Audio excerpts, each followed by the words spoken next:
আজ বৃহস্পতিবার 10 জুলাই এসএসসি ও সমমানের পরীক্ষার ফল প্রকাশ করা হয়েছে। এবছর এসএসসি ও সমমানের পরীক্ষায় পাশের হার ও জিপিএ-5 দুটি তুলনামূলক হারে কমেছে। এবার পাশের হার ৬৮.৪৫% এবং জিপিএ-5 পেয়েছে ১,৩৯,০৩২ জন।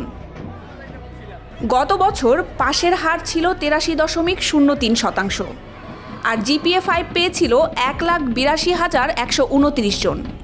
এবার ফলাফল প্রকাশ উপলক্ষে কোনো আনুষ্ঠানিকতা রাখা হয়নি। শিক্ষা বোর্ডগুলো আলাদা আলাদাভাবে ফল প্রকাশ করেছে।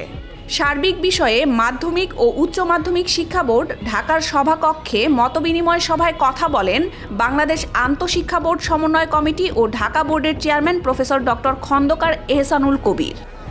পরীক্ষার্থীরা শিক্ষা বোর্ডগুলোর ওয়েবসাইট এবং সংশ্লিষ্ট বোর্ডের ওয়েবসাইটের মাধ্যমে ফল সংগ্রহ করতে পারবে।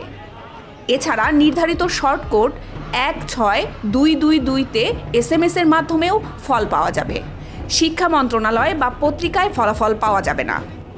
গত 10 এপ্রিল 2025 সালের এসএসসি ও সমমানের পরীক্ষা শুরু হয়েছিল। এবারের এসএসসি ও সমমানের পরীক্ষায় নিয়মিত অনিয়মিত মিলিয়ে মোট পরীক্ষার্থী ছিল 19,28,970 জন।